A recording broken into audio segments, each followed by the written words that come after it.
Good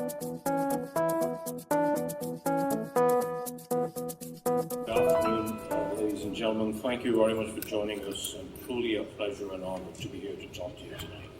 And at the very outset, let me thank both speakers from SK Telecom and SK Telesys, who so graciously agreed to join Radisys and share our collective experiences from world's first LTE small cell rollout.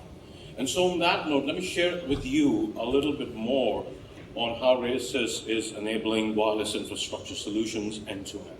And so we do believe that to effectively deal with the data deluge, maximizing spectrum utilization is a necessity. And to do that, small cells are a must.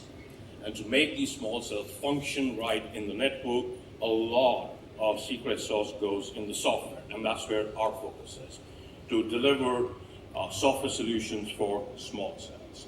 Really pleased to be part of this trial, and in addition to that, between our 3G as well as LTE, enabling multiple other trial deployments globally.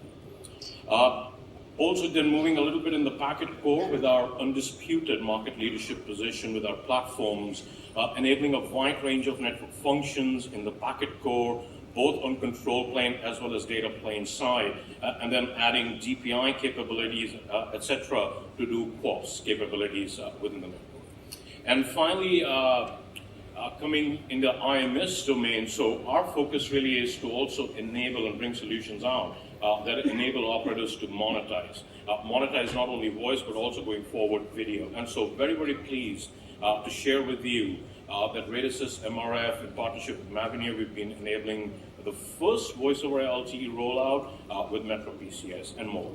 But today, I really wanted to spend time and share some of the lessons that we learned from the first small cell rollout. So, in this particular case, we're talking about an open access small cell, 32 users, etc., etc. And one of the key things there, when you talk about open access, is capacity management. So think of a scenario, a small cell deployed on a railway station, train stops, number of people get off it, and you can have suddenly overload conditions on the small cell. So need for clever algorithms on the open access small cell that really enables load balancing in the RAN by traffic redirection and, in certain cases, even handoff. Further on, these small cells are being used not only to offload data, but voice as well. And voice in the context of LTE, a couple of key things. What are we dealing with?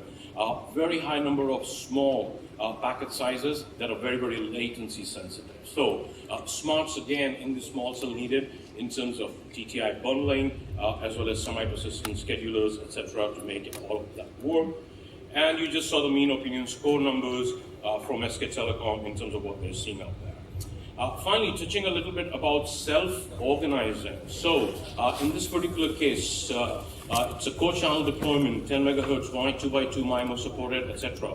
And to make all of that function, SK Telecom, as you just heard, they've been implementing their own centralized SON FICS. And from a small cell perspective, we've been, again, implementing the right KPIs by enabling multiple things. First and foremost, network listen, so the small cell can listen and identify what the neighboring cells are, plus X2 interface. All of that coupled with UE measurement reports, providing the right KPIs to the SON server and get the right parameters back. And finally, let me touch a little bit about interoperability. So again, first LTE small cell trial deployment. And unlike 3G, where small cells were enough for when the standards were baked in infrastructure, etc., were rolled out. In case of LTE, the small cells were already part of the standards right from the get-go.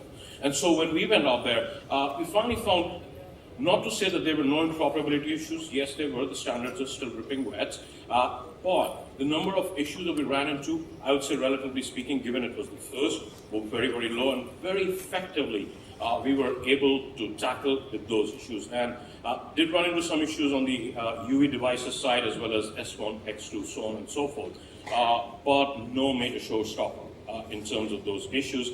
And I think that kind of speaks to the work the 3GPP as well as Small Cell Forum have been doing to really make all of that happen.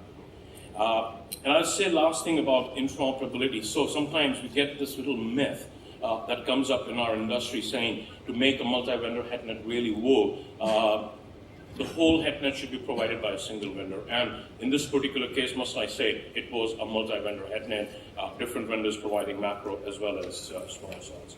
And so finally, just very, very quickly, in terms of where we see the future and how we are advancing the ball on the small cell side.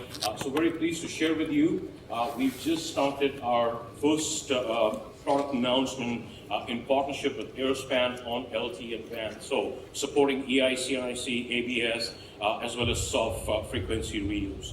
Also just started work here with Mindspeed to do carrier aggregation. So a couple of key things in there. And then let me touch briefly on multi-mode. So we do think operators need to use licensed and unlicensed spectrum and leverage both of that. And so in partnership with InterDigital, bringing bandwidth management solution on top of small cells to really enable the whole ANDSF framework whereby operators can deploy the right kind of policies. And then TD-LTE, so we continue to support that, and obviously a lot of that from China, but we see opportunities for TD-LTE beyond China, where operators are acquiring, in certain cases, unpaired spectrum. So thank you very much for joining us. If you want to listen a little bit more about the details of this particular rollout, please join us tomorrow at the Small Cells.